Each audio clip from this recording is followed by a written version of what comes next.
Soy Dana. Y aquí estamos en Teología sin Vergüenza, teología queer feminista que hace fluir la justicia. Esta vez en Cuba. Acompáñanos a conocer cómo hacen fluir la justicia nuestros compas cubanos. ¿Cuántas personas cristianas conoces tú que viven sin vergüenza como queer y o activistas y o feministas? Casi no se escucha de nosotros, pero sí existimos. Estamos por todas partes luchando en la academia, en las calles, en las iglesias, en las casas. Luchamos por nuestras comunidades y por nuestras propias vidas. No somos machos, pero somos muchas. Somos queer feministas sin vergüenza de tener fe. Somos teólogos sin vergüenza de ser activistas. Somos las sinvergüenzas. Le sacamos el jugo a la Biblia para producir teología queer feminista que refresque la lucha y haga venir la justicia. En cada episodio encontrarás teología bien jugosa, como agua de papaya. Chupitela. Y bueno, te preguntamos. Bienvenida. Gracias. Sí, Un placer tenerles acá. Bienvenida a Teología Sinvergüenza. ¿Tú te identificas como una sinvergüenza? Totalmente. ¿Por qué sí o por qué no? No, Bueno, sí. Digo que sí, pero hay cambio de opinión a mitad de la No, contestación. no. Para nada. Me asumo una total desvergonzada de esta vida. ¿Por qué? Bueno, precisamente porque en ese proceso de asumirme toda empoderada de mis sinvergüenzuras, porque eso ha llevado un camino de muchas travesuras, de muchos dolores, de muchos desapegos, de muchos crecimientos, pero de todo eso uno se asume, abraza esa sinvergüenzura y dice, pues aquí estoy y es así como soy y como me veo. Ok, entonces entramos directo a este camino un poquito más. Porque muchos venimos de hogares de fe, de vidas de fe, pero nos dicen cuando salimos del closet ya no nos pertenece Dios, ya no podemos tener una vida de fe, a veces cambiamos, a veces dejamos, a veces transformamos algo muy personal, pero cuéntanos porque tú no solamente eres una persona de fe, pero también vienes de generaciones de personas de fe y formación en este fe. Entonces cuéntanos un poquito de tus transiciones, caminos, transformaciones, migraciones. Cuéntanos un poquito de eso, porque creo que ustedes dos tienen mucho en común, ¿verdad? Bueno, pues sí, hay mucho que contar, mucho trayecto recorrido. Bueno, yo soy de Santi Espíritu, es una tierra que está en el centro de Cuba, de la misma provincia de Santi Espíritu, y mi hogar es de tradición presbiteriana, por mi madre que desde niña visitó la iglesia presbiteriana de ahí de Santi Espíritu. ¿Cómo tú? Entonces, crecí desde el vientre de mi mamá, yendo a la iglesia.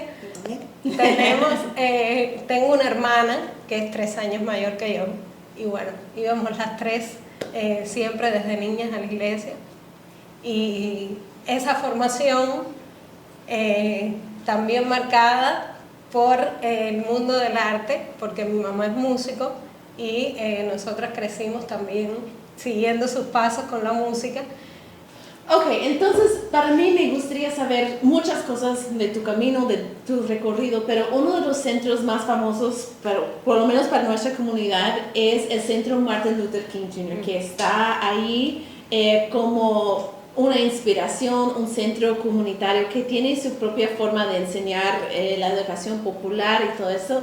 También hay la iglesia presbiteriana, que es parte de tu crecimiento. Y también tenemos todo el mundo que nos dice de afuera que ser quien somos está malo, que las mujeres deben ser así, que las personas LGBTQ+ no podemos tener vidas de fe, que tenemos que renunciar a nuestra fe, pero tú consideras una persona de fe y también tiene esa formación que viene de varias partes. Entonces, cuéntame un poquito para ti cómo ha sido ¿de qué son las influencias que te han dicho que tú puedes ser una persona de fe? ¿Cómo puedes ser una persona de fe y también un miembro de la comunidad LGBTQ+? Cuéntanos un poquito de eso. Bueno, del Centro Martin Luther King soy una agradecida hoy también por parte de mi formación toda. Y justamente desde mi infancia mis maestros de escuela dominical venían ya en ese proceso que recién comenzaba el centro a vivir con la educación popular en Cuba. Y por esa formación es que yo empiezo a tener ya, siendo una adolescente, mis miradas con la Biblia a través de la educación popular. Y cuéntanos un poquito cómo es esa educación popular, cómo, siendo parte de la familia artista, de dónde vienes, de músicos, cómo es para mí la creatividad de la educación popular es muy importante, pero tal vez nuestra audiencia no conoce qué significa eso de educación popular y cómo entra con eso de la espiritualidad o de las enseñanzas de Jesús. ¿Cómo es eso? ¿Cómo funciona? Bueno, a ver, hoy como educadora yo lo uso como una herramienta. De hecho, estudio además en la licenciatura en Educación Artística ya en un 4º año y de hecho son mis metodologías de trabajo desde la educación popular. Pero también porque lo pude vivir siendo un adolescente. O sea, nosotros en nuestro espacio de escuela dominical aprendíamos los textos bíblicos y los traíamos a nuestra experiencia como adolescente, a nuestras vivencias. Y esa era otra manera de entender, de aprenderlo además y fijar esas historias bíblicas, pero además de vivirlas desde nuestras realidades. Wow. Y desde el arte también, siempre fuimos un grupo muy variado y como era parte de nuestras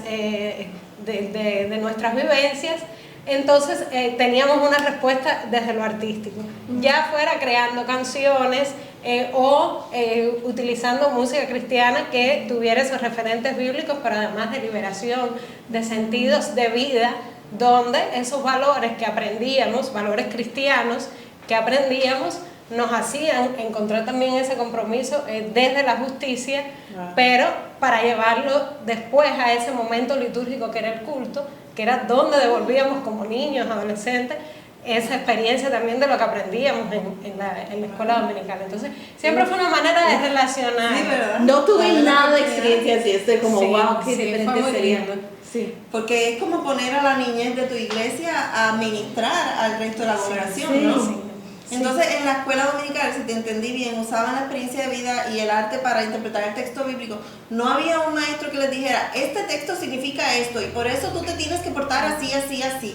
Yo le debo mucho a todas las dimensiones de mi vida, porque entendamos que la iglesia nos inculca valores desde lo ecológico, lo ambiental, sentidos de vida, de familia, valores en todas las dimensiones, hasta la identidad también sexual que nos enseñaba a identificar toda esa diversidad que somos, pero entenderlo también como sujetos de seres cristianos desde ese compromiso para entender la iglesia y para hacer la iglesia en nuestro contexto, como en ese caso como en el pueblo, como... En ese tiempo que tú eras niña y adolescente en el contexto presbiteriano, ¿había apertura a las personas LGBT? A ver, mira, yo no recuerdo en mi infancia, en mi casa, en la iglesia, yo no recuerdo nunca esa etiqueta así de decir esto está mal, esto no es. De hecho, siempre me relacioné. En mi casa siempre vinieron parejas, amigos de mi mamá, vecinos, y siempre viví todo eso con esa naturalidad del respeto. Respeta a las personas porque son diferentes, y eso es algo que no se habla, que no pasa nada, pero que la gente viene como son. Y eso es muy cubano. Yo he Sí. escuchado la palabra respeto en este país, Sí. tal vez más que cualquier otro país, que hay mucho, importa mucho el respeto. Y me parece súper lindo para nuestra comunidad de tener esa posibilidad del respeto. No tiene que estar de acuerdo conmigo, pero me tiene que respetar. Pero ¿qué pasa? Okay, que a veces ese respeto, que es lo que pasó después, cuando ya tú te provocas, se queda ahí, en yo te respeto y ya tú haces lo que quieras, pero no es una cuestión de asumo tu causa como una cuestión de derechos, de liberación, de justicia, porque te reconozco y entiendo que necesitas ser valorado, ser visibilizado, ser respetado, entendiéndote. Era un respeto como que, bueno, sí, estás aquí. Y casi siempre, ¿qué pasa? Que en las iglesias traemos todo lo que somos, lo que vivimos, lo que experimentamos de nuestros cuerpos cuando amamos, ya sea amamos lo que amamos, lo que encontremos en el ser amado o amada. Sí. Y muchas veces pasa con que, bueno, eres asumido por tu liderazgo, por tu participación, por tu presencia, por todo lo que eres, y eso trae consigo tu sexualidad y, Claro. y te hacemos parte. Ajá. Pero no siempre en ese sentido de que abrazo la causa y me identifico y lucho para visibilizarlo y defenderlo y bueno, hasta estos puntos que bueno, después igual Cuba ha ido viviendo un proceso en el que la iglesia y yo de manera personal agradezco haberlo vivido en términos de derecho, que ya hoy lo tenemos en la Constitución, y bueno, también fue un proceso de sentirnos parte, de asumirlo, de pensarlo como iglesia. Yo recuerdo muchos momentos bueno, tanto en ICM como en mi espacio eclesial ahora con la Iglesia de los Amigos Cuáqueros, que ha sido parte de mi recorrido cuando migré para acá, para La Habana, hace unos años. Pero ha sido también como la iglesia se veía dentro de todo este fenómeno que de momento nos empezó a trascender como país, porque no era ya a nivel personal de tú decir estoy de acuerdo, no, sino bueno, existe la posibilidad de asumirlo como una ley, como un... Y fue duro porque yo recuerdo en tal momento donde estaban como comparando la pedofilia como una orientación sexual y era un asco realmente como muchas iglesias fundamentalistas se juntaron para estar contra la comunidad. Entonces me interesa cómo fue para ti dentro de Cuba y dentro de varias congregaciones, cómo era este debate, cómo salió y cómo aprendiste del proceso. Algo que ha marcado mi trayectoria fue desde niña la experiencia ecuménica, desde el arte, estos momentos dentro del calendario litúrgico de la Navidad, del tiempo de Semana Santa, que hacíamos cosas juntas de manera ecuménica, o sea, cada iglesia, te hablo desde lo local en Santi Espíritu, que fueron las primeras experiencias, te hacía entender cómo otros cristianos entendían su manera de vivir la religiosidad. Sí.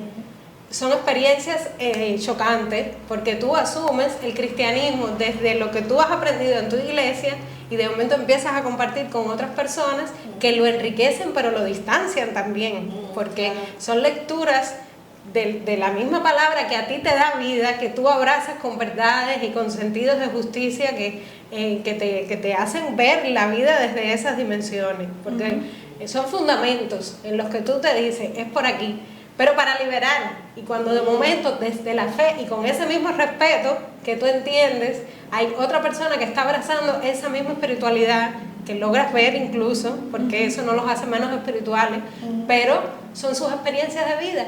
Y entender que son válidas en un espacio además ecuménico donde todo eso está ahí confluyendo, es lo que te hace a ti ver el fundamentalismo. Es muy difícil entenderlo, aprenderlo, pero si tú te sigues fraccionando va a ser peor, porque ese es el objetivo.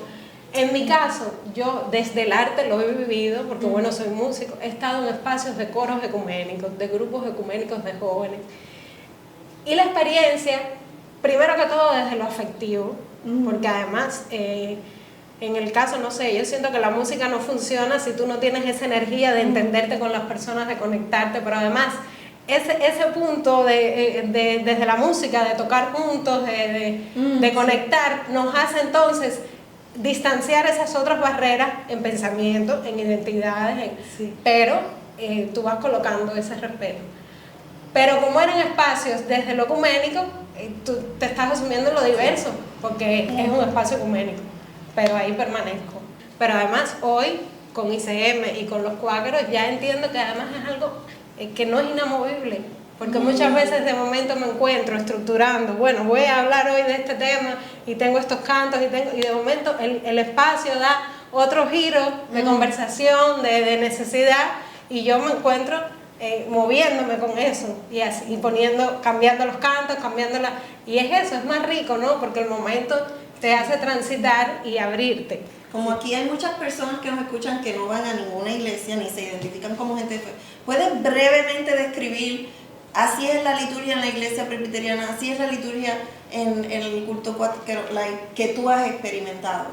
pasar a ver, para saber. Que es muy interesante, ¿verdad? Porque tú eres presbiteriana, de la tradición presbiteriana. Y también yo enseño liturgia. Soy profesora de liturgia. Entonces, mucho de tu campo, yo vivo en una comunidad cuáquera, entonces... Sí, tú tienes y yo, convicciones. sí, entonces No, pero como, estamos aquí en estamos. Cuéntanos cómo es esto en Cuba. Bueno, a ver, la liturgia presbiteriana tiene un orden más centrado en una iglesia histórica que toma mucho orden litúrgico en cada momento. Según las comunidades, establecen el mismo orden o no, pero está basado en una estructura que tú comienzas un preludio, un momento de confesión, lectura de la palabra, depende, cada iglesia lo organiza como entiende. Los amigos cuáqueros existen los cuáqueros programados y los cuáqueros no programados. En Cuba, a ver, entendamos que también mi tradición es presbiteriana, tengo más esa arteria presbiteriana que igual traigo a los amigos. En Cuba la iglesia de los amigos está al oriente y La Habana es como otra, es una iglesia en la capital. ¿Tú vas en La Habana? Sí, yo la conocí en La Habana. Okay. Al oriente es una iglesia más conservadora, Okay. más de la rama evangélica, incluso porque bebe. ¿Sabes? Las iglesias en Cuba son los misioneros americanos Sí. que nos colonizaron en toda una estructura así colonizada. Sí. Desde la música, yo, claro, nací en el 91, tomo ya en la década de los 2000, que desde el Consejo de Iglesia, cuando ya se funda el Consejo de Iglesia, empieza a tener otra formación litúrgica de cubanizar un poco más la iglesia, la liturgia. Cubanizar es Sí, una buena sí, palabra. sí. Entiéndase, por ejemplo, en Santi Espíritu nosotros tocábamos los signos tradicionales, el firmes y adelante, los tocábamos en tiempo de trova, los cubanizábamos, guaguancó con instrumentos de percusión, que eso era impensable. ¿Qué? No puedo imaginar una iglesia presbiteriana en los estados, por lo menos en el estado donde vivo yo. Bueno, con tomó su percusión. tiempo porque muchas personas mayores querían seguir tocando. Imagínate que la himnología, yo leo las partituras que están en tonalidades que los cubanos no cantamos en esas tonalidades, con armonías tradicionales.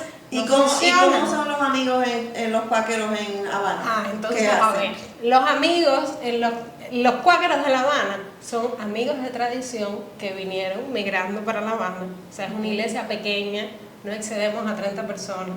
Recién cuando yo vengo, compramos una casa, que un poco también eso me hizo parte desde otra manera más cercana, porque yo entré y formé parte de darle forma a la casa, Y en este tema litúrgico también no podía desligarme. Claro. Yo vengo, cuando logramos comprar la pianolita, empecé a trabajar, traje el proyecto, fundamos un proyecto comunitario también desde las artes, que tenía que ver con toda mi experiencia en Santi Espíritu. Porque ¿Y cómo es el culto? y el culto, entonces yo presbiterianamente empecé, los cuáqueros preparaban como su texto, sus reflexiones, pero no tenía así como un orden, como un sentido, cantaban a veces así esos signos igual.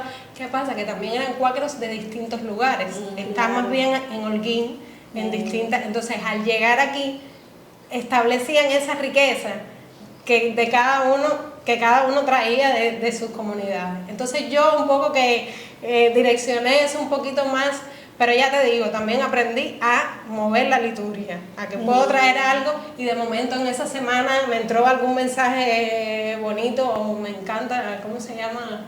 Gerardo Orman. De Me encanta. Lo que me encanta desde tu perspectiva, desde tu mundo, estás trabajando en la educación de los jóvenes. Y para ti, en tu propia formación de joven, fue esa orientación de que podías tener la mente un poquito más abierta a otras realidades, formas de pensar, de creer, etcétera, etcétera. Entonces, yo veo mucho tu activismo desde esa parte de educar. Entonces, cuéntanos un poquito más cuál es, no sé, es metodología, no soy profesora, nada, pero ¿cómo es que tú ves el mundo cambiando o la sociedad cambiando por medio de educar a los jóvenes? ¿Cómo es y qué tiene que ver con el arte para ti? Mira, yo pienso que en estos momentos tenemos muchos recursos producidos para alternar esa manera de jugar, de hacer más didáctico, de movilizar desde lo corporal, desde el pensamiento, esa experiencia que experimentalmente tú jugando con el arte, cual sea la manifestación que uses, tanto para apreciar el arte, porque digamos que tú preparas a los niños, a los adolescentes para entender, para consumir incluso, porque ahí tú estás haciendo también un objetor de conciencia, de discernimiento en lo que busca, en un momento donde los medios están constantemente dándote desde la fotografía, tienes acceso desde los medios a consumir lo que sea que está ahí en las redes moviéndose. Entonces, ¿cómo tú estás formando parte de no crear un pensamiento impuesto de que, bueno, este es el arte que vas a consumir, este es el arte legítimo porque históricamente es así, sino lo asumes como yo te estoy mostrando a ti parte de lo que históricamente es bueno, porque además el arte bueno trasciende precisamente por esa fuerza comunicativa que tiene, que se legitima por ese valor que, claro, para mí tiene que estar sustentado en la justicia, en sentidos de vida, en que es lo que hace que la humanidad enarbore ese valor que el artista quiere transmitir, porque tiene un peso de contenido. Y entonces es lo que hacemos, tú educas para ese discernimiento, mostrando, pero conociendo también qué es lo que la persona entiende por lo que recibe, no condicionándolo tú como educador. Claro, tiene que ver con la educación popular, pero es genial si usas ese recurso, porque además hay tantas cosas hechas ya, tantos grupos que usan desde las distintas manifestaciones, que además es una riqueza, porque muchas veces, a mí me pasó, desde la iglesia incluso, muchas veces estuve tan concebida desde la música, que me perdí todas las otras manifestaciones que también podía experimentar, pero que hoy, claro, te das cuenta que es muy diverso. Además, los niños, la juventud de hoy, tiene mucha sed de vivir esas cosas.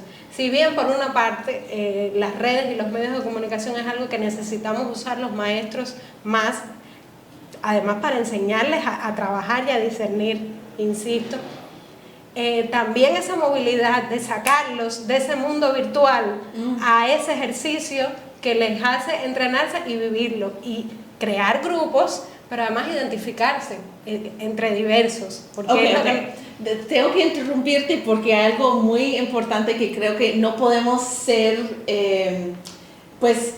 no podemos no hablarlo. ¿Qué es? Que nos dicen que estamos reclutando, convirtiendo, haciendo personas homosexuales. Entonces cuando te escucho estoy como...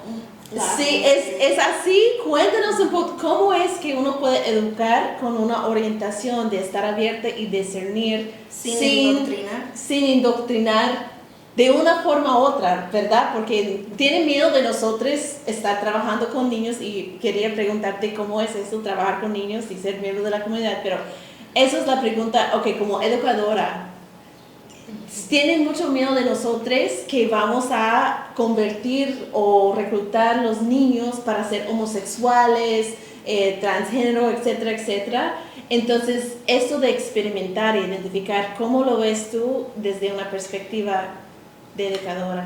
Mira, ahora mismo es una lucha que estoy teniendo, precisamente por la realidad de Cuba hoy, con estos temas de la aprobación del código.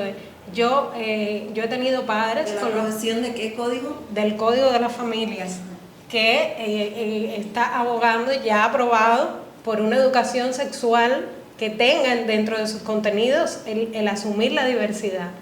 Que existimos. Que es genial, porque el niño va a aprender desde la escuela, ya no esa enseñanza que te estructuraba en el binario, sino que va a tener, pero muchos padres no lo entienden y están de acuerdo con que sus hijos tengan esa educación, precisamente por todo esto que conocemos. Entonces, ¿cómo la escuela, en primer lugar, legitima? Y ya esa va a ser la manera, está. Porque es necesario. Que es un cambio gigante. Sí. Pero lo primero es que yo pienso que los educadores necesitamos formarnos. Punto número 1. No basta con la ley. Hay que tener herramientas para entenderlo, porque si tú no vas a enseñar algo que no entiendes, que no asumes desde desde lo que estaba preconcebido de una manera, y también nosotros tenemos que cambiar. Sí siento que las nuevas generaciones, por lo menos en Cuba, visualmente tú te das cuenta, claro, es diferente, son niños que están teniendo otro acceso a los contenidos. Yo he tenido que acompañar a padres que no saben que sus hijos ven desde un teléfono solos, porque no se imaginan qué búsqueda hace el niño o qué aprende del otro que vio y le dijo, y han tenido conflictos en los que yo como maestra he mediado, porque vienen y me dicen, ¿qué hago con esto? Mi niño está consumiendo cosas que con su edad no sé cómo manejar. Lo primero es que tenemos que cuidar la educación de nuestros hijos. Y yo me siento, bueno, yo no soy madre, pero yo siento que en cada niño y en cada vida que yo tengo una participación en su vida, estoy teniendo un referente educativo, de pensamientos, de sentidos de vida, que estoy ahí legitimando una forma desde mi rol como educadora. Entonces, el padre tiene que formar parte y es tu decisión. Yo no te lo voy a condicionar. Yo que intento hacer, conversar, ayudarte a que tú entiendas y te abras también, porque el niño, todos, el discernimiento es algo tan personal, y para lo que tenemos que estar preparados, porque al final nadie te condiciona un pensamiento. Tú tienes que asumir desde todas las dimensiones de la vida que hay, que la verdad no es absoluta. Tú vas a abrazar tu verdad como la entiendas, y es la tuya, y con la que tú vas a criar a tus hijos y vas a tener. Pero eso es un gran logro. Si podemos convencer al mundo que no hay una verdad absoluta y que realmente tenemos que interpretar la Biblia, tenemos que interpretar la vida, tenemos que... Eso ya en sí es sería una maravilla. Sería una maravilla. No, es que lo que pasa es, Alba, que detrás de eso también están los límites. ¿Por qué? Porque ese es el padre que después no va a asumir esos caminos de vida que la persona va a vivir. Entonces se trata de eso, se trata de trabajar en los afectos, en el amor, en el cariño. Yo creo que ese es el mayor proceso transformador. La fuerza transformadora está ahí, porque esos son los valores que te hacen querer a la persona más allá de lo que piense, de lo que sienta, y te hace asumir ese respeto. No hay otra manera. Y realmente, bueno, igual como iglesia, asumir todo lo que nos hemos equivocado, todo lo que hemos legitimado, todo lo que hemos, también desde los liderazgos que asumimos como referentes, como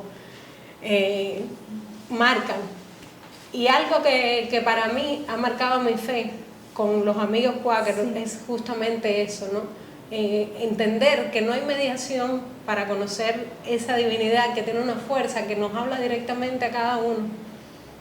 Y con ICM lo he experimentado mucho más amplio, porque ICM ha abierto todo mi espectro. La iglesia de La Habana en ICM es una iglesia donde comulgan personas que vienen con religiones, otras tantísimas, desde el budismo, desde las religiones afrocubanas, y eso ha trascendido mi fe, también desde el espacio litúrgico, porque es mi proyección y mi manera también de abrir.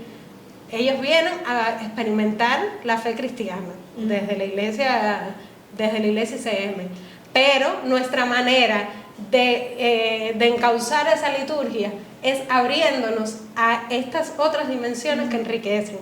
Por ejemplo, desde lo sensorial, desde lo visual, nosotros usamos otra manera de recrear los centros litúrgicos, y eso nos aporta, porque rompemos esas líneas estructuradas desde los mismos objetos, las mismas formas que eclesialmente siempre hemos visto, porque es lo que traemos, a abrirnos, pero además a conocer, porque muchas veces no entendemos que el respeto tiene otra manera de fluir cuando tú estás conociendo verdaderamente qué hay detrás de esa experiencia, cómo la vivo, porque es integrarla, es asumirla, es dejarla ser. No es porque yo te respeto porque tú me dejas ser iglesia, no.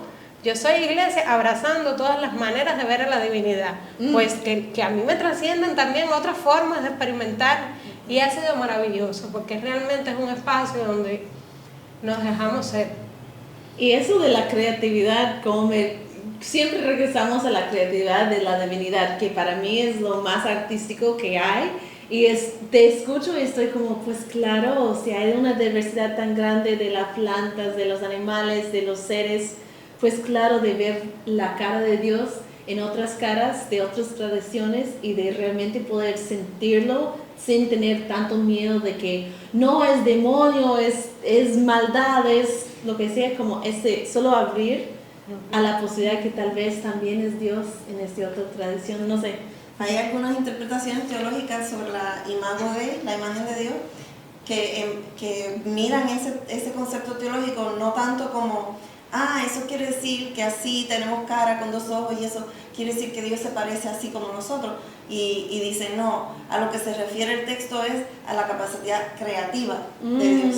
Dios es creador y hizo a los seres humanos como personas creadoras también.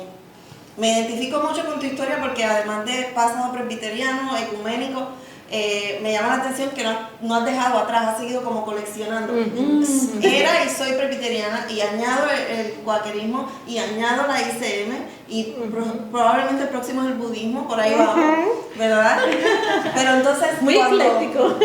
Y la otra parte es la de la educación liberadora como mi forma de activismo, ¿no? Y cuando yo pienso en que soy educadora, siempre pienso en Paulo Freire y luego Bell Hooks, que corrigió a Paulo Freire porque era muy machista y usaba un lenguaje no inclusivo y qué sé yo qué, y Paulo Freire le hizo caso, ella le enseñó realmente y él cambió su forma de hablar y de educar gracias a la influencia de Bell Hooks.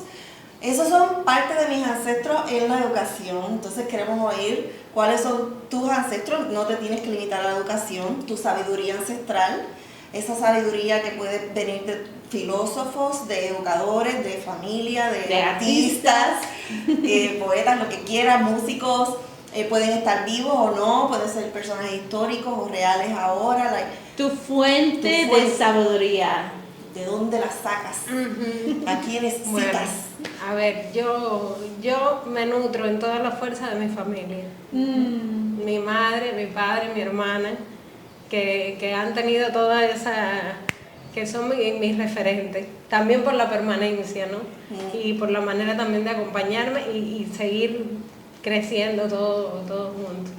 Y en el mundo eclesial ha sido muy movida y eso es algo bueno, porque si bien en algún momento esos referentes han marcado mi espiritualidad, también he aprendido a desconstruirlos y decir hasta aquí.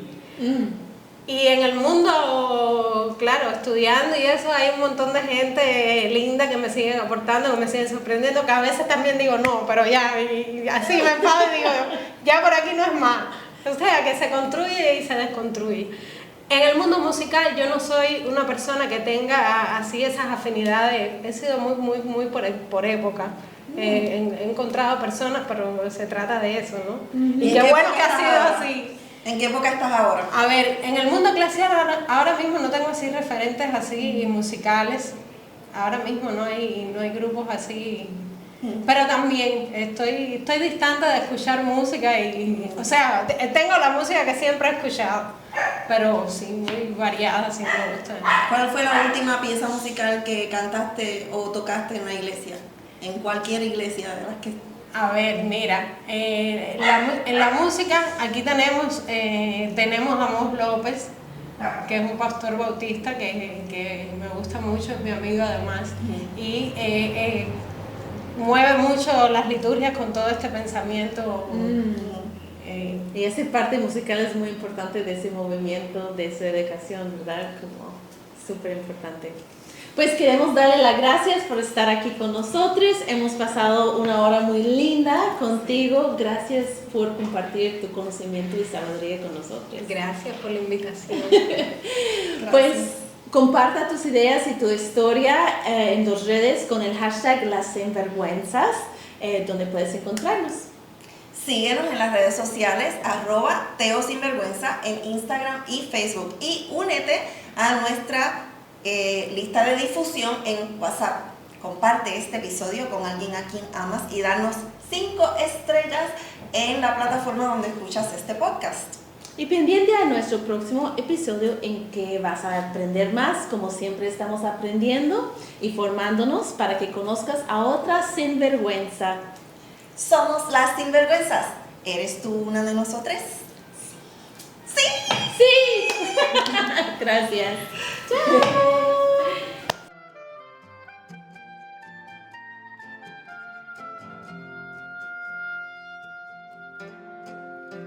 Cuando pediste de mi compasión, no te oí por la prisa. Cuando llamaste a mi puerta, temí un asalto y me encerré. Cuando